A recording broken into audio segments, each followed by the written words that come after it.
चलिए chapter number 5 बच्चों, अब हम चैप्टर रिवाइज करने जा रहे हैं बिजनेस साइकिल। क्या? Business cycle. तो जैसे आपकी लाइफ की साइकिल होती है ना, बच्चा पैदा होता है, फिर थोड़ा बोलना सीखता है, चलना सीखता है ना, पहले चलना सीखता है, फिर बोलना सीखता है, फिर पढ़ता है, स्कूल जाता है, दुखी होता है, फिर बड़ा हो गया दुखी होता है, फिर शादी होती है, फिर दुखी होता है, फिर बुढ़ा होता है, तो दुखी तो होता ही है ना, राइट। तो वैसे बिजनेस साइकिल होती है। क्या होती है? Business cycle. देखिए, आपने कभी ना अपने आसपास माहौल में सुना होगा, लोग कहते हैं यार मार्केट में मंदा आ गया, मार्केट में तेजी आ गई। बेसिकली बूम और रिसेशन, बूम मतलब तेजी, मंदा मतलब रिसेशन, और कॉन्ट्रैक्शन वो बिजनेस साइकिल है। देखिए, हमारी लाइफ की तरह हमारे बिजनेस में भी अलग अलग फेजिस होते हैं। फेजिस समझते हैं? फेजिस को हिंदी में क्या बोलते हैं? पड़ाव। बच्चा, बूढ़ा, जवान, इस तरीके से। तो business cycle basically periodical fluctuation है इकोनॉमिक एक्टिविटी में। सर, इकोनॉमिक एक्टिविटी मतलब जो भी काम आप करते हैं, हर एक फैक्टर में, इनफैक्ट जीडीपी में, एम्प्लॉयमेंट में, प्रॉफिट्स में, सेल्स में, रिवेन्यूज में, सब में बेसिकली एक ऑल्टरनेट एक्सपेंशन और कॉन्ट्रैक्शन है। ऑल्टरनेट का मतलब देखो, ऐसा नहीं होता कि तेजी भी और मंदा भी है। ऑल्टरनेट है, एक चीज होगी ना, या तो आप पास हो या फेल हो, फॉर एग्जाम्पल, या तो आप जीत रहे हो या आप हार रहे हो, तो उसको बोलते हैं बिजनेस साइकिल। और ये इसकी इंटरेस्टिंग बात क्या है कि ना, हर एक इकोनॉमिक फैक्टर में ये विजिबल होता है। देखिए, जब मंदा आएगा, सेल्स तो कम होंगी, प्रॉफिट भी कम होंगी, नौकरियां भी जाएंगी लोगों की, जीडीपी भी जाएगी। देखिए, जैसे कल क्रिकेट के क्रिकेट के माहौल में एक बढ़िया सी न्यूज दब गई, Indian GDP first time 4 trillion cross कर गई है। कल 4 ट्रिलियन, 4 ट्रिलियन रिकॉर्ड है अपने आप में ये। बट हमारे बच्चे तो बेचारे क्रिकेट के गम से नहीं उबर पाए, है ना। तो कोई नहीं, चलिए। बिजनेस साइकिल के 4 फेज होते हैं। कितने? 4। Expansion, peak, contraction, depression. Expansion, peak, contraction, depression. Sir, expansion क्या होता है? एक्सपेंशन तो जब सब कुछ अच्छा चल रहा है, everything is going fine, sales are very high, profits are high, cost are minimum, लोगों को नौकरियां मिल रही हैं, लोग खर्चा कर रहे हैं, डिमांड कर रहे हैं, घूमने जा रहे हैं, मूवीज देख रहे हैं, सब कुछ कर रहे हैं। एक्सपेंशन। कॉन्ट्रैक्शन बताऊंगा पहले। कॉन्ट्रैक्शन उसका उल्टा। Contraction is just the opposite of expansion. सब मंदा है, सेल नहीं हो रही, सुबह से शाम तक बैठे हुए दुकान के दुकानदार कहते हैं ना आज कितनी सेल करके आए, कहते हैं मक्खियां मार के आए, दैट इज कॉन्ट्रैक्शन। आपकी सेल नहीं है, प्रॉफिट नहीं है, लोगों की नौकरियां जा रही हैं। देखो, आपने एक चीज ध्यान रखना, मैंने हमेशा बताया, एक का आउटफ्लो दूसरे का इनफ्लो है। अगर एक आदमी की नौकरी जाएगी तो नुकसान उसका भी होगा जिस दुकान से वो सामान खरीदता है, खर्चा करता है। मार्केट में मंदा आएगा, सबसे पहले कौन मरेगा? एंटरटेनमेंट इंडस्ट्री मरेगी। लोग मूवीज नहीं जाएंगे, वाटर पार्क नहीं जाएंगे, अम्यूजमेंट पार्क नहीं जाएंगे, घूमने नहीं जाएंगे, ट्रेवल्स वाले मरेंगे। समझ रहे हो बात को? टूरिज्म मरेगा, कैपिटल गुड्स वाले मरेंगे। होगा या नहीं होगा? क्योंकि रोटी खाना तो कोई छोड़ता नहीं। देखो, इवन कोविड है, आपने देखो, कोविड में अपना पर्सनल एक्सपीरियंस बताता हूं, मेरे पास हर वैरायटी का क्लाइंट्स है, लेकिन जो 2 क्लाइंट जो हमेशा ओपन है, जिनकी सेल अच्छी होगी और इवन पहले से ज्यादा अच्छी होगी, वो थे या तो मेडिकल वाले या किराना वाले। क्योंकि जरूरत है। देखो, ऐसा नहीं कि उनकी भाई सेल बहुत ज्यादा, मेडिकल के तो उतनी, किराना की ज्यादा होगी। लोगों ने पहले महीने बहुत ज्यादा एक्सपेरिमेंट किए ना, घर पे समोसे बना रहे हैं, जलेबी बना रहे हैं, सब कुछ बना रहे हैं। बट इंडस्ट्री का क्या हो? इंडस्ट्री चाहे बाद में ओपन कर दी गई, लेकिन लोग बाहर ही नहीं कर रहे, लोग शॉपिंग कर ही नहीं रहे। आप नए नए ब्लैंकेट बना लो, नई बेडशीट बना लो, लोग खरीद रहे हैं? नहीं खरीद रहे। थिएटर बंद है, थिएटर खुल के लोग फिर भी इतनी जल्दी मूवी देखने नहीं गए। टूरिज्म बंद है, लोग जा ही नहीं रहे। तो उसको कहते हैं कॉन्ट्रैक्शन। क्या बोलते हैं? अपने एक्सपेंशन कॉन्ट्रैक्शन के अलावा 2 बातें और आती हैं सर। कितनी बातें और आती हैं? 2 बातें। कौन कौन सी? पीक और डिप्रेशन। क्या? पीक। अब सर, पीक क्या होता है? Peak, the highest point of economy, the highest point of expansion. जब एक्सपेंशन अपने सबसे ऊपर के पॉइंट पर पहुंच जाती है, उसको बोलते हैं पीक। और जब कॉन्ट्रैक्शन सबसे नीचे के पॉइंट को पहुंच जाती है, उसको बोलते हैं डिप्रेशन। अगर मैं बोलूं the best form of expansion is known as peak and the worst form of contraction is known as depression। और आप देखिए इस साइकिल पे, देखिए ट्रेंड लाइन पे दिखा रखा है मैंने, आप देखिए ये ऊपर जा रहा है तो ये एक्सपेंशन है। क्या है ये? एक्सपेंशन। ये भी एक्सपेंशन, मगर सबसे ऊपर क्या है बेटे? पीक। जब ये नीचे आया तो कॉन्ट्रैक्शन हो गया, और सबसे नीचे क्या है? डिप्रेशन। और एक इंटरेस्टिंग बात जो हमेशा मैंने क्लास में बताई है कि पीक और डिप्रेशन का पता उनके चले जाने के बाद चलता है। होता ना ऐसे? यार आपको क्या पता, आज आपकी सेल 20,000 है, कल आपकी 30,000 है, परसों 40,000 है। आपको क्या पता 40,000 आपका बेस्ट है? वो तो अगले दिन कम होगा तो पता चलेगा अच्छा 40,000 बेस्ट था, एक दिन शेयर गिर के 2,000 आ गई। अब आपको क्या पता आपका वर्स्ट है, क्या पता कल 1,500 हो जाए, अगले दिन बढ़ गई तब आपको तो अच्छा 2,000 मेरा वर्स्ट था, वो क्या था डिप्रेशन। मैं रोज 2,000 पे चल रहा हूं। जनरली पीक और डिप्रेशन लंबे समय तक रहते नहीं है, एक्सपेंशन कॉन्ट्रैक्शन रहते हैं, पीक डिप्रेशन बड़ी जल्दी मूव कर जाते हैं। क्लियर बात। ट्रेंड लाइन पे पेपर में क्वेश्चन आता है किस लाइन पे शो करते हैं इसको, ट्रेंड लाइन पे। अपवर्ड जो जा रहा है वो एक्सपेंशन है, सबसे ऊपर पीक है। डाउनवर्ड जो जा रहा है वो कॉन्ट्रैक्शन है, सबसे नीचे क्या है डिप्रेशन। राइट। फीचर अगर मैं बोलूं इस चैप्टर का सबसे इंपॉर्टेंट टॉपिक ही यही है तो आप मानेंगे इस बात को? यस। पहला पीरियोडिकल, क्या बट नॉट रेगुलर। कहता होगा हर पीरियड के बाद होगा, मगर कितने पीरियड के बाद होगा, रेगुलर नहीं है। होता ना कि अब सर्दी आ गई अब गर्मी आ गई, ऐसा नहीं है। हो सकता है 4 महीने चले, हो सकता है 6 महीने चले, ड्यूरेशन में वेरी, इंपैक्ट में वेरी। डिस्टिंक्ट फेसेस हैं, 4 फेज है बच्चे किनके, एक्सपेंशन, पीक, कॉन्ट्रैक्शन और डिप्रेशन। हमें नहीं पता एक फेज की लेंथ कितनी है। यहां पर एक बात ध्यान रखिएगा, डिप्रेशन से एकदम एक्सपेंशन नहीं आती, लिखा नहीं जाता, बट बीच में एक फेज हो रहा है उसको बोलते हैं रिकवरी। क्या बोलते हैं? यार एक आदमी को बुखार हो गया, आज बुखार हुआ, कल वो फिट हो जाएगा? वो धीरे धीरे मूव करेगा ना, पहले थोड़ा थोड़ा ठीक होगा, पूरा फिट होने में टाइम लगेगा। जो बीमार होने और फिट होने के बीच का टाइम है वो क्या है? रिकवरी। क्या है रिकवरी? कैसे है कि रेस्ट करने से। आपको लग रहा है मार्केट खराब है तो वेट करो, रिकवरी हमेशा वेट से आती है और कोई तरीका नहीं है। क्लियर बात? यस। थर्ड अभी बताया था मैंने, फर्स्ट चैप्टर की रिवीजन में बताया था मैंने कि सोशलिज्म में ऐसा नहीं होता ऊपर नीचे, बिकॉज जनरली ये ऑपरेट करता है फ्री इकोनॉमी। फ्री इकोनॉमी का मतलब जहां पे गवर्नमेंट का इंटरफेयर कम है, प्राइवेट सेक्टर या फिर कैपिटलिज्म। क्या इंडिया में है सोशल इंटरफेरेंस? कम है। आफ्टर 1991 हमारा एलपीजी आ चुका है। क्या आ चुका है बेटे? What is the full form LPG? Liberalisation, privatisation, globalisation. Fourth sir pervasive है, एप्लीकेबल एवरीवेयर है, एक सेक्टर पे आता है दूसरे पे भी आता है। मतलब नहीं कि स्कूल बंद होंगे, शॉपिंग मॉल भी तो बंद होंगे, सब पे आएगा, वो अलग बात है। मैं अगले पॉइंट में बताऊंगा कि सब पे अलग अलग आता है, सब पे अलग अलग आता है। जैसे हम पर्सनल वी आर विक्टिम है। हम कोरोना आया, सबसे पहले कोचिंग सेंटर बंद किए गए 2020 में, 2021 में जनवरी में फिर बंद कर दिए गए, 2022 में भी 1 महीने बंद कर दिए गए, बट ठेके नहीं बंद किए जाते। रेस्टोरेंट भी अलाउ कर दिए गए डिस्टेंसिंग के साथ, एक टेबल बीच में छोड़ दो, क्योंकि शायद वो ये कहना चाहते हैं कि सेंटर्स में बच्चे पढ़ते हैं तो बच्चों की फिक्र ज्यादा है। जो आदमी वैसे भी ड्रिंक कर रहा है उसको क्या फर्क पड़ता है ना, वैसे भी क्या कोरोना उसके लिए। तो इंपैक्ट आता है, मगर सब पे आता है, मगर अलग अलग आता है। सब पे आता है मगर अलग अलग। सबसे ज्यादा किस पे आता है?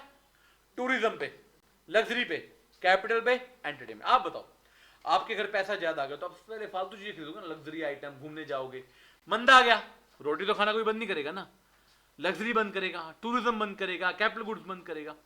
लीस्ट इफेक्टेड मैंने भी बताया था, किराना और medical, consumer goods, necessity goods. कौन से गुड्स? यार जो रोटी तो खानी है मुझे, दवाई तो, एक आदमी को दवाई लिखी डॉक्टर ने, अब अगर मंदा चल रहा है मैं आधी गोली खाऊंगा, मतलब है एक्सपेंशन में 2 गोली खा दूंगा, पीक पे 4 गोली खाऊंगा, ऐसे नहीं होता यार। जो नेसेसिटी है वो नेसेसिटी है। कॉम्प्लेक्स स्टडी है बच्चों, इतना इजी नहीं है प्रेडिक्ट करना। देखो कोई यूनिफॉर्म कैरेक्टरिस्टिक्स नहीं है। अगर हर आदमी को पता चल जाए उसका मंदा कब आ रहा है तो अपने आप को तैयार ना कर ले, फिर तो कभी किसी का नुकसान ही नहीं होगा, बट नुकसान होता है। कॉन्टेजियस और इंटरनेशनल है। कॉन्टेजियस मतलब जो फैलती है, इंटरनेशनल एक जगह से दूसरी जगह। ऐसा नहीं कि एक देश में मंदा है या एक जगह पे मंदा है। हरियाणा का मंदा मुंबई तक जाएगा, महाराष्ट्र तक जाएगा, पूरे इंडिया तक जाएगा, इंडिया का मंदा पूरे वर्ल्ड तक जाएगा। और वैसे यहाँ पर एक इंटरेस्टिंग बात है, मैंने पहले भी आपको बताया होगा कि दुनिया में वर्ल्ड वाइड जितने भी ज्यादातर डिप्रेशन आए हैं वो यूएस से शुरू है। कहां से शुरू है? अच्छा, नेगेटिव रिपरकशंस, नेगेटिव इफेक्ट इसके हर सेक्टर पे होते हैं। मैंने शुरू में बताया था खाली प्राइस पर फर्क नहीं पड़ेगा, प्राइस पर, प्रॉफिट पर, डिमांड पर, सेल पर, सप्लाई पर, एम्प्लॉयमेंट पर, सेविंग पर, इन्वेस्टमेंट पर, सब पर फर्क पड़ेगा। अच्छा लास्ट, खाली फाइनेंशियल इफेक्ट नहीं होता, लोगों के जीवन के स्तर पर, उनके वेल बीइंग पर, स्टैंडर्ड ऑफ लिविंग पर भी फर्क पड़ता है। यार एक आदमी के पास पैसा अच्छा है तो वो अच्छी अच्छी जगह जाएगा, वो अच्छे रेस्टोरेंट में जाएगा, घूमने फिरने जाएगा, अच्छे हॉस्पिटल में जाएगा। उस आदमी के पास पैसा नहीं है, मंदा है, तो भैया वो क्या करेगा? वो सरकारी अस्पताल में जाएगा, बड़ी जगह पे नहीं जाएगा, छोटे मकान में रहेगा, बड़े मकान में नहीं रहेगा, लग्जरी नहीं लेगा। देखो आपका कंफर्ट डिपेंड करता है आपकी साइकिल पर। अगर आप एक्सपेंशन के फेज पे हैं तो आपका लाइफ कंफर्टेबल जोन में जाता है, बट आप अच्छे वक्त में नहीं है तो अब मंदे के दौर में है तो फिर काम खराब थोड़ा हो जाता है। तो खाली फाइनेंशियल नहीं है, आपकी मेंटेलिटी और आपकी सोशल वेलबींग पे भी देखो फर्क पड़ेगा ही पड़ेगा। क्लियर है? तो these are the 9 features of, किसकी फीचर है बेटे ये? Business cycle. देखिए 4 फेज बता चुका हूं मैं ऑलरेडी। चलिए अगला टॉपिक बड़ा ही इंटरेस्टिंग है, क्या नाम है पढ़ना? आपकी बाइक में होता ना इंडिकेटर, आप लेफ्ट मुड़ते हो लेफ्ट देते हो, राइट मुड़ते हो राइट, क्या होता है इंडिकेटर? एक सिग्नल मिल जाता है, इशारा मिल जाता है क्या होने वाला है या हो चुका है। यू नो आप सड़क पे गिर चुके हो तो एक्सीडेंट हो चुका है। इंडिकेटर्स को 3 कैटेगरी में डिवाइड किया जाता है, लीडिंग, लैगिंग और कॉन्करेंट। लीडिंग जो एडवांस में आपको बताते हैं, प्रिडिक्ट करते हैं फ्यूचर की क्या होने वाला है। लैगिंग बताता है होने के बाद, you know after happening of something, historical performance. एक आदमी फेल हो गया, इंडिया हार गई, वो लैगिंग है। इंडिया हार गई, वो क्या है? लैगिंग है। कॉन्करेंट, कॉन्करेंट है जो साथ साथ बताता है इंडिया की विकेट्स गिर रही हैं, बैटिंग नहीं कर पा रहे, विकेट ले नहीं पा रहे, वो क्या था हर्ष? कॉन्करेंट। हर्ष को साथ साथ पता चलता था कि इंडिया हार रही है। उम्मीद थी ना, लेकिन इंडिकेशन तो मिल रही थी ना। उम्मीद तो बिजनेस में भी होती है कि मंदा चल रहा है, पता है सेल नहीं हो रही, लेकिन उम्मीद तो होती है आज तो हो जाएगी, तब तो रोज दुकान पे आते, नहीं तो आओगे क्यों? उम्मीद तो हर जगह होती है। यार एक आदमी हॉस्पिटल में बीमार पड़ा, उसको भी उम्मीद है ठीक तो मैं हो ही जाऊंगा ना, अब वो ठीक होगा या ठीक ही हो जाएगा, क्या पता हमें। तो जो एडवांस में बताया वो लीडिंग है। जैसे एग्जांपल है price, interest rate, share price.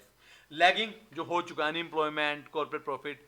Concurrent साथ साथ जीडीपी, वैसे मैंने आपको भी एग्जांपल दिया, इवन कल ही इंडिया की जीडीपी 4 ट्रिलियन हो गई है, तो मैं कह सकता हूं कि मंदा जा रहा है और एक्सपेंशन आ रहा है, ये मेरा कॉन्करेंट है। अब वो अलग बात है कल को उल्टा भी हो सकता है, बट उम्मीद तो है ना कि अच्छा ही होगा। बट एक चीज ध्यान रखना, एक इंडिकेटर एक से ज्यादा कैटेगरी में आ सकता है। प्रॉफिट्स को देख लो, प्रॉफिट तीनों कैटेगरी में आ रहा है एक तरीके से। सेल्स को देख लो, आपकी 4 दिन लगातार सेल कम हो रही है, आपको लग रहा है मंदा है, अब आपको लग रहा है आगे भी मंदा है, और आपको लग रहा है पीछे भी मंदा हो चुका है। लीडिंग, लैगिंग और कॉन्करेंट। कॉन्करेंट का एक और नाम है कोइंसिडेंशियल। क्या नाम है? चलिए अगर मैं बोलूं इस चैप्टर का one of the most important topic feature के बाद कोई है तो ये है बिजनेस साइकिल के कॉजेज, रीजंस। बिजनेस साइकिल के कॉजेज, 2 तरह के कॉजेज होते हैं, इंटरनल और एक्सटर्नल। इंटरनल जनरली जो एक इकोनॉमी में या कंट्री में प्रिवेल करते हैं, एक्सटर्नल सब जगह करते हैं, राइट। इंटरनल में नाम पढ़िए पहले बेटे, क्या क्या है?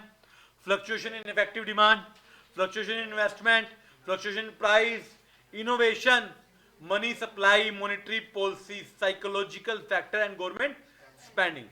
External, population growth, natural factor, technological shocks, war, post war reconstruction and other factors. एक एक करके पढ़ते हैं बच्चे। देखिए चेंज इन इफेक्टिव डिमांड। देखिए दुनिया में हर इकोनॉमिक एक्टिविटी की जड़ है कंजप्शन। कंजप्शन का रीजन है डिमांड। जब तक कंज्यूमर डिमांड नहीं करेगा, प्रोड्यूसर क्या करेगा? सोच कर देखिए, लोगों को नौकरी क्यों मिलती है? कुछ करना होता है बिजनेस में। बिजनेस में क्या करते हैं? जो कंज्यूमर चाहता है। सबसे जरूरी है डिमांड। क्या है? डिमांड। अगर एग्रीगेट डिमांड या इफेक्टिव डिमांड बढ़ेगी तो आप मान के जब कंज्यूमर डिमांड करना शुरू करता है तो बेटे एक्सपेंशन आने की संभावना हो जाती है। एक्सपेंशन आएगा, बूम आएगा, पीक आएगा। जब डिमांड कम होगी तो कॉन्ट्रैक्शन आएगा और या फिर डिप्रेशन आएगा। देखो होगा क्या, डिमांड बढ़ेगी, आप आउटपुट बनाओगे ज्यादा, आप लोगों को नौकरियां दोगे, बिजनेस चलाओगे, एक्सपेंशन आएगी। डिमांड में क्या होगा? आउटपुट कम हो जाएगा, नौकरियां कम हो जाएंगी, तो क्या आ जाएगी? कॉन्ट्रैक्शन। क्या आ जाएगी? तो यानी कि क्या रिलेशन हो गया डिमांड और एक्सपेंशन का? पॉजिटिव। इन्वेस्टमेंट, आप बताओ मुझे बच्चों, अगर कहीं पर बिजनेस में इन्वेस्टमेंट लगाई जाएगी तो क्या तेजी आएगी, मंदा आएगा? ऑब्वियसली यार, नई इन्वेस्टमेंट लगाओगे, नया बिजनेस करोगे, नई मशीन लगाओगे, नए लोगों को नौकरियां दोगे, एक्सपेंशन आएगी। आपने पैसा निकाल लिया, विड्रॉ कर लिया, तो क्या आ जाएगा? कॉन्ट्रैक्शन। बट यहां पर एक जाने वाली बात है, आदमी पैसा वहीं पर लगाता है जहां पर उम्मीद होती है। Profit expectation. हर्ष, उम्मीद, उम्मीद हर कोई लगाता है। उम्मीद होगी तभी मैं इन्वेस्टमेंट करूंगा, नहीं तो मैं नहीं करूंगा। आप लोगों ने क्रिकेट मैच देखा, इन्वेस्टमेंट की ना टाइम की, क्यों की? उम्मीद थी। वो अलग बात है प्रॉफिट होगा या नहीं होगा, वो तो बात की सिचुएशन है ना, उम्मीद तो लगानी पड़ती है ना। चलिए change in price. Change in price बच्चे बातें नहीं करेंगे, आगे ध्यान देंगे। प्राइस को ना मैं 2 तरह से देखता हूं, करंट प्राइस अभी क्या करेगा और बाद में क्या करेगा। करंट प्राइस अभी बढ़ेगा, क्या होगा? करंट प्राइस बढ़ेगा। सप्लाई बढ़ेगी, एक्सपेंशन हो जाएगा, मगर साइमल्टेनियसली डिमांड तो कम हो जाएगी ना, प्राइस बढ़ जाए तो कॉन्ट्रैक्शन हो जाएगा। ऐसे उल्टा, मतलब कहने का भाव है कि प्रेजेंट प्राइस फ्यूचर को भी इंपैक्ट करता है। देखो अभी इमीडिएटली सब कुछ चेंज नहीं होता, बट फ्यूचर में सब कुछ चेंज हो जाता है। गवर्नमेंट स्पेंडिंग, अगर सरकार खर्चा करेगी, देखो सरकार नई सड़कें, नए पुल, नए रोड बनाएगी, नए हॉस्पिटल बनाएगी, लोगों को नौकरियां मिलेंगी, लोगों का सामान बिकेगा, तो एक्सपेंशन आ जाएगी। अगर सरकार खर्चा कम कर देगी, सरकार खर्चा ही नहीं कर रही कुछ, यानी कि लोगों को पैसा नहीं दे रही, तो क्या आ जाएगा मार्केट में? कॉन्ट्रैक्शन। क्या आ जाएगा? कॉन्ट्रैक्शन। ये सबसे इंपॉर्टेंट है, जो अगला फैक्टर है, याद रखना, सोच की बात है, साइकोलॉजिकल फैक्टर। क्या आदमी क्या सोचता है? देखिए दो तरह की सोच होती है, पॉजिटिव और नेगेटिव। एक होती है ऑप्टिमिस्टिक, एक होती है पैसिमिस्टिक। ऑप्टिमिस्टिक मतलब पॉजिटिव, पैसिमिस्टिक मतलब नेगेटिव। अगर आदमी पॉजिटिव सोचेगा तो अल्टीमेटली एक दिन एक्सपेंशन आएगा ही आएगा, क्योंकि आपके एफर्ट, आपकी सोच, आपके आपके काम करने के तरीके उसी डायरेक्शन में चलेंगे। आप दुकान में बैठे हो, आप सुबह दुकान पे गए, आपको पता है कि आज कस्टमर नहीं आने, तो आपका बॉडी लैंग्वेज चेंज होगा, बैठे हुए उस तरीके से, आप वेट नहीं करोगे। और आपको पता है दुनिया में वही चीजें होती है जो आप सोचते हो, तो अच्छा सोचने में अच्छा होने की संभावना पूरी रहती है। देखो मेरे को अब आपको ये तो नॉर्मल बात होगी, बिजनेस में भी होता है। मुझे लग रहा है कि पॉजिटिव हूं मैं, कि ये सब अच्छा होगा, तो मैं अपने एम्प्लॉइज को भी मोटिवेट करूंगा, उनको नौकरी से नहीं निकालूंगा, पैसा भी लगाता जाऊंगा, नए प्रोडक्ट बनाता जाऊंगा। मुझे पता है सेल नहीं होनी, फिर मैं कुछ करूंगा ही नहीं, मैं कहूँगा तुम लोग भी घर जाओ, हम भी घर जाते हैं, खाली बैठ जाते हैं। और जब आदमी एफर्ट छोड़ के खाली बैठता है, फिर तो मार्केट मंदी होनी ही होनी है। देन मनी सप्लाई, पैसा कितना रखना है मार्केट में। देश में मनी सप्लाई को कौन कंट्रोल करता है? RBI, reserve bank of India. अगर लोगों के पास पैसा आएगा तो क्या आएगा बेटे? देखो मेरे पास पैसा आएगा तभी मैं डिमांड करूंगा ना, खर्चा करूंगा, तो एक्सपेंशन आएगी। पैसा कम हो जाएगा तो क्या आ जाएगी? कॉन्ट्रैक्शन। मॉनेटरी पॉलिसी, सरकार, देखो मॉनेटरी पॉलिसी में दो रोल होते हैं दो लोगों की, गवर्नमेंट का मतलब सेंट्रल गवर्नमेंट का प्लस आरबीआई का। यहां पे भी आरबीआई है। दो तरह की पॉलिसी होती है, इन्फ्लेशनरी, एंटी इन्फ्लेशनरी। इन्फ्लेशनरी में सब कुछ बढ़ा दिया जाता है, पैसे लगाए जाते हैं, आउटपुट बढ़ाया जाता है, डिमांड बढ़ाई जाती है, एक्सपेंशन आती है। एंटी इन्फ्लेशनरी, ऑलरेडी मार्केट में बहुत पैसा हो गया, उसको कम कर दिया जाता है, तो क्या आती है? कॉन्ट्रैक्शन। तो इन्फ्लेशनरी पॉलिसी, बच्चे क्वेश्चन आएगा, इन्फ्लेशनरी पॉलिसी क्या लेकर जाती है? एक्सपेंशन। एंटी इन्फ्लेशनरी पॉलिसी क्या लेकर जाती है? कॉन्ट्रैक्शन। क्लियर हो रही है बात? चलिए लास्ट है इनोवेशन, समथिंग न्यू डेवलप करना, technology wise, product wise, quality wise. और जनरली हम इनोवेशन को पॉजिटिव साइंस में ही लेकर चलते हैं। जब भी इनोवेशन होती है तो मार्केट अच्छे लेवल पर जाती है, एक्सपेंड करती है, मगर इसकी दो एक्सेप्शन है। इनोवेशन कई बार लेबर की डिमांड कम करती है, क्योंकि जनरल इनोवेशन में मशीन बनती है। क्या बनती है? मशीन। अब जैसे आर्टिफिशियल इंटेलिजेंस आ गया, एआई, चैट जीपीटी लोगों को लग रहा है कि डालो क्वेश्चन निकल आता है, पीपीटीज निकल आती हैं, बिजनेस के वो निकल आते हैं, मगर आप देखिए, आप एक काम मशीन से करा रहे हैं, कितने लोगों का काम मार रहे हैं। मैंने खुद उस दिन इको के एमसीक्यू डाले चैट जीपीटी में ट्राई करने के लिए। चैट जीपीटी ने मुझे बड़े सारे एमसीक्यू थे, मैंने फिर आंसर डाले, बट ट्रस्ट मी आधे से ज्यादा आंसर गलत थे, क्योंकि वो भी तो डेटा कहीं से उठा रही है। अब वो ओरिजिनल डेटा ही गलत है तो आपका आंसर भी गलत है ना। कंप्यूटर की एक लैंग्वेज है, garbage in garbage out, answer सारे गलत थे ऑलमोस्ट। तो we can't blindly faith on innovation. और इनोवेशन पे कर भी लोगे तो लेबर का काम तो मारा ही जाएगा ना। लोग क्या कर रहे हैं, ऑफिस में 10 लोग रखे हुए थे, अब 6 लोग रख के चौथे की जगह सबको चैट जीपीटी दिखा दी किसी को, तो इनोवेशन आपका काम मार सकती है। नेक्स्ट, ये उन गुड्स के लिए, उन लोगों के लिए, उन फर्म्स के लिए नुकसान करती है जो इनोवेशन एडॉप्ट नहीं करते। आपने चैट जीपीटी लगा दी दुनिया में, जिसको नहीं आती वो क्या करेगा? वो तो बेचारा खराब हो जाएगा ना। तो इनोवेशन का ऑलमोस्ट पॉजिटिव इंपैक्ट है, बट हल्का सा क्या है? Negative impact. और ये हमेशा होता है, हमेशा रहेगा। जैसे मोबाइल आया, मोबाइल के पॉजिटिव इवेंट, आप अपनी फाइल्स पढ़ते हो, आप क्लासेस देख पाते हो ऐप के अंदर। नुकसान भी तो है ना, आप सारा दिन इंस्टाग्राम चलाते हो। अब इंस्टाग्राम को कम चलाया जाए तो चलो फायदा था, अब लेकिन हम इंस्टाग्राम, ट्विटर, फेसबुक, स्नैपचैट लगे पड़े हैं लोग। इंटरनेट सस्ता हुआ, सबको अच्छा लगा, लेकिन सारे लोग इंटरनेट पे ही बैठे रह गए। तो इनोवेशन फायदा भी दे रही है और नुकसान, ध्यान रखिएगा। एक्सटर्नल फैक्टर बच्चे सबके ऊपर आएंगे। पहला पॉपुलेशन ग्रोथ। क्या? जैसे India, we are the highest populous country in the world. कितने लोग हैं हमारे यहां पे? कितने हैं? अरे 150 करोड़ के आसपास पहुंच गए हम।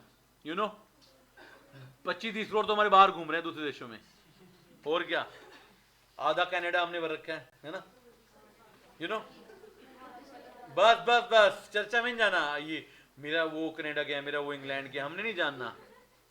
हमें तो कुंदर को ऑस्ट्रेलिया से है बस, क्यों भी हर्ष, ऑस्ट्रेलिया कोई नहीं जाएगा, बात खत्म। चले, population growth, you need to compare two things, population growth and economic growth. Basically अगर पॉपुलेशन ग्रोथ का रेट इकोनॉमिक ग्रोथ से ज्यादा है तो आप मान के चलिए मार्केट मंदी होने वाली, क्योंकि लोग बढ़ रहे हैं मगर पैसा नहीं बढ़ रहा।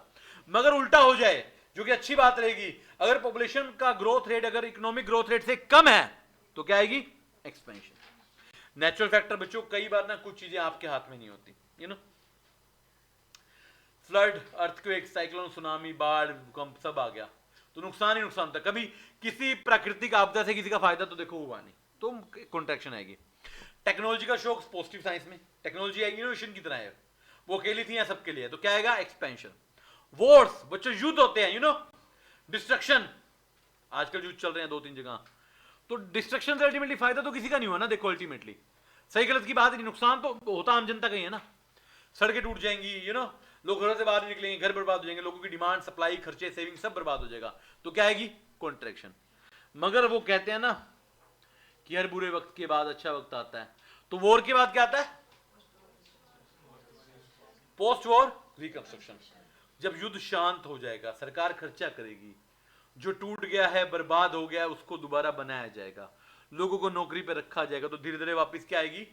एक्सपेंशन।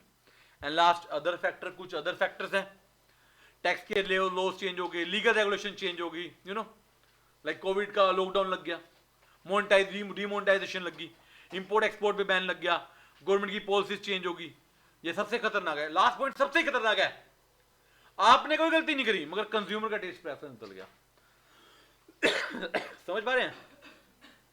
आप इंडियन फूड का बिजनेस करते हैं, आपका फूड A1 क्वालिटी का, कोई नुकसान नहीं है, मगर आपके कस्टमर को इटालियन का शौक चढ़ गया तो आपको छोड़ देगा, वो आपका मंदा आ जाएगा। मगर इसमें आपने तो कुछ किया नहीं ना। मैंने हमेशा आपको एक बात बताई है, बिजनेस बंद कई बार अपनी गलती से नहीं होता, कंज्यूमर चेंज हो जाता है, कॉम्पिटिटर आपसे बढ़िया प्रोडक्ट निकाल देता है या सस्ता निकालता है, आप कुछ भी नहीं कर सकते, यू नो। तो कंज्यूमर का टेस्ट प्रेफरेंस चेंज हो गया तो भी आपको इंपैक्ट किया। उल्टा भी होता है, आप इंडियन हो, सामने वाला इटालियन है, कंज्यूमर वहां से आपके पास भी शिफ्ट हो सकता है, दोनों के लिए ये बात है, राइट। चले, अब बच्चों बिजनेस साइकिल पढ़ा रहे हो सर, आपके दिमाग में क्वेश्चन आना भी चाहिए, सर आप इतना बड़ा चैप्टर में पढ़ा रहे हो बिजनेस साइकिल का, क्यों पढ़ा रहे हो, यू नो, क्यों पढ़ा रहे हो? क्या रियलिटी में काम आता है? बिजनेस में बिल्कुल आता है बच्चों। डिमांड का इंपैक्ट चेक करने के लिए डिमांड कितनी आएगी, यू नो। आपका रेस्टोरेंट है, आपको पता नवरात्रे चल रहे हैं और आप नॉर्मल फूड बेचते हो, आप नॉन वेज बेचते हो, आपको पता मंदा आएगा, आप पता लगा सकते हो? लगा सकते हैं, आपको पता है हर चीज के बारे में। फेस्टिवल चल रहे हैं, कस्टमर कम आएंगे, आपका काम ही फेस्टिवल के प्रोडक्ट बेचने का, तो आपके कस्टमर ज्यादा आएंगे। पॉलिसी डिसीजन क्या लेना है, मतलब डिस्काउंट निकाल दूं, महंगा करूं, सस्ता करूं, वही तो डिमांड करेगा ना। तो आप देखो फेस्टिवल में हमारे यहाँ पे जनरली कैशबैक डिस्काउंट निकलते हैं ताकि कस्टमर ज्यादा आ सके। एक्सपेंशन डिसीजन, काम और बढ़ाना चाहता हूं मैं, सोचना पड़ेगा पहले वाली सिचुएशन देख के, प्रोडक्शन कितनी करनी है। अच्छा बिजनेस क्या पता मेरा साइकिलिकल हो, आप देखो हैंडलूम वाले जो सर्दियों के प्रोडक्ट बनाते हैं वो साइकिलिकल होते हैं, 6 महीने ज्यादा लेबर रखते हैं, 6 महीने कम लेबर रखते हैं। एंड लास्ट मार्केट एंट्री, मान लो नया प्रोडक्ट नहीं है, मार्केट में लेके जाना है, या पुराना प्रोडक्ट नहीं मार्केट में, या पुरानी मार्केट में नया प्रोडक्ट लाना है, तो सोचना पड़ेगा ना, क्या मंदे के दौर में आप नया प्रोडक्ट लॉन्च कर दोगे? पुराना नहीं चल रहा, नया कैसे लॉन्च कर दोगे? आप देखोगे मार्केट जब अच्छी होगी, जब एक्सपेंशन वाले फेज पे होगी, तो आप नया प्रोडक्ट लॉन्च करोगे। तो यानी कि ये सिर्फ किताबी बातें नहीं है, बिजनेस साइकिल का प्रयोग एक्चुअल में डिसीजन लेने में किया जाता है। अब ये 3 डिप्रेशन आपने पढ़े थे, याद है आपको? ग्रेट डिप्रेशन 1930 यूएस में स्टार्ट हुआ, सेकंड वर्ल्ड वॉर के बाद जीडीपी पूरी दुनिया की 15% गिर गई। इसके मेन इसमें 3 रीजन है। कितने रीजन है? 3 अलग अलग तरह के रीजन हमको दिए गए। केंसियस स्टडीज में कहा गया कि ओवरऑल एग्रीगेट एक्सपेंडिचर ही कम है, डिमांड कम है। जो मॉनिटर्स मनी को स्टडी करते हैं उन्होंने कहा बैंकिंग के क्राइसिस है, पैसा नहीं है, लो मनी सप्लाई है। बाकी सबने कहा डिफ्लेशन है, लोग नेगेटिव है, पैसे, यार यूज चल रहा होगा तो मैं पैसे में नहीं होऊंगा ऑब्वियसली। आप सोचो बाहर यूज चल रहा है, आप पॉजिटिव रहोगे? नहीं रहोगे ऑब्वियसली। लोअर प्रॉफिट है और ओवर इंडेप्टनेस, हमारे ऊपर उधार ज्यादा है। जब आदमी के ऊपर उधार ज्यादा होता है तो वो मान के चले कि वो नेगेटिव ही रहेगा और उसका बिजनेस भी इंपैक्ट होगा ही होगा। फिर धीरे धीरे 1933 में रिकवरी की stage I, post war reconstruction हुआ वर्ल्ड वॉर 2 के बाद वाली वॉर का, और धीरे धीरे हम एक्सपेंशन के फेज पर बच्चों चले गए। ऐसी आईटी बबल वर्ष है 2000 में, आईटी कंपनी का स्कोप बड़ा, लोग ओवर ऑप्टिमिज्म हो गए। देखो ये भी खतरनाक है, लोगों ने कहा फ्यूचर आईटी कंपनीज क्या, .com कंपनीज भी बोलते हैं, क्या बोलते हैं? .com companies. नई कंपनी लगाएगी, वेंचर कैपिटल स्टार्टअप, पैसा दिया गया, बैंक से लोन लिया गया, एक बबल क्रिएट होगा, सबने आईटी कंपनीज खोल ली, बैंक भी बिना देखे लोन देने लग गया, और कंपनी ने पॉलिसी बनाई ग्रोथ ओवर प्रॉफिट। क्या बनाई? ग्रोथ ओवर, कि अभी ना कस्टमर जोड़ दें, प्रॉफिट बाद में कमाएंगे। बड़े बड़े ऑफिस बना दिए गए, महंगे महंगे ऑफिस, फ्री में सर्विसेज दी गई। एक दिन वो बबल क्या हो गया? फट गया, बस्ट हो गया। प्रॉफिट थे नहीं, खर्चे ज्यादा थे, और लोन भी नहीं चुका पा रहे थे। अब तो आपकी सारी कंपनीज क्या होगी? ऑलमोस्ट बंद होगी। फिर धीरे धीरे इसको निकलने के लिए हम आगे बढ़े। वो इंटरेस्टिंग बात है, इसको निकालने के चक्कर में अगला भी क्राइसिस आ गया, वो भी अगला पढ़ाने वाला हूं मैं। ये देखिए, अब क्या हुआ था, मंदा आ गया था 2000 में, 5-6 साल तक दिक्कतें हो रही थी। तो यूएस के सेंट्रल बैंक ने सोचा कि रेट कम करते हैं, लोगों को पैसे देते हैं, दे दिया। भी लोगों ने लोन लेने शुरू कर दिए, मगर इतने लोन दिए कि मनी सप्लाई एक्सेस होगी, और लोगों को उस समय एक नया बबल क्रिएट हुआ कि मकान खरीद लो, मकान खरीद लो, रियल एस्टेट में पैसा, रियल एस्टेट में ग्रोथ है। सबने मकान खरीद लिए, मकान के प्राइसेस बढ़ते गए, बबल इंक्रीज हो गया। बैंक भी लोन दिए जा रहा है, खरीदो मकान, क्योंकि बैंक को पता है इसने लोन ना चुकाया, हम इसका मकान बेच देंगे। मगर बैंक को यह नहीं पता था कि एक दिन ओवर सप्लाई हो जाएगी, सबके पास मकान है, बेचने को, खरीदने के लिए किसी की जरूरत नहीं, क्योंकि सबने खरीद रखा है। ओवर सप्लाई से बबल बस्ट हो गया, डिप्रेशन आ गया। इवन आप यकीन मानोगे, बैंक ने मान लो 1 करोड़ का मकान रखकर मार्केट वैल्यू के हिसाब से 90 लाख का लोन दिया, तो वैल्यू 90 लाख भी नहीं रही, वो 50 लाख तक गिर गई। इसको भी रिकवर होने में 2-3 साल का समय लगा। और तीनों डिप्रेशन की खासियत बताता हूं, पूछो क्या? तीनों का ओरिजिनेशन यूएस है, मगर तीनों पूरे दुनिया में, इंक्लूडिंग इंडिया में भी हमने इसको रियलाइज किया। ध्यान रखिए, ठीक है? पूरी दुनिया में फैला ये जो जितने भी क्राइसिस हैं। तो 3 क्राइसिस है हमारे सिलेबस में, the great depression, the IT bubble burst and the global crisis 2009 वाला। क्लियर है बात? क्लियर है बात? चलिए, we are moving to the last topic, very last topic of our chapter. जो भी इकोनॉमिक वेरिएबल होते हैं 2 तरह के होते हैं, साइक्लिकल और असाइक्लिकल। साइक्लिकल जो अफेक्ट होता है, असाइक्लिकल जो अफेक्ट नहीं होता। जो अफेक्ट नहीं होता, for example necessity, life saving drugs. Affect होता है वो 2 तरह का होता है, pro cyclical, counter cyclical. Pro cyclical जो साइकिल की डायरेक्शन में जाता है, काउंटर उसके अपोजिट जाता है, मतलब जो एक्सपेंशन पे बढ़ जाता है, कॉन्ट्रैक्शन पे कम होता है, प्रो साइक्लिकल। जो उल्टा हो जाता है, एक्सपेंशन पे कम हो जाता है, कॉन्ट्रैक्शन में बढ़ जाता है, वो counter cyclical. For example GDP, GDP pro cyclical है, इंप्लॉयमेंट प्रो साइक्लिकल है, बाकी सारे क्या है? Counter cyclical. चलिए, डन है? जो साइकिल की डायरेक्शन में चले वो प्रो, जो अपोजिट चले वो काउंटर। चलिए, चैप्टर पढ़ लीजिए। चैप्टर यहां पर क्या होता है? समाप्त।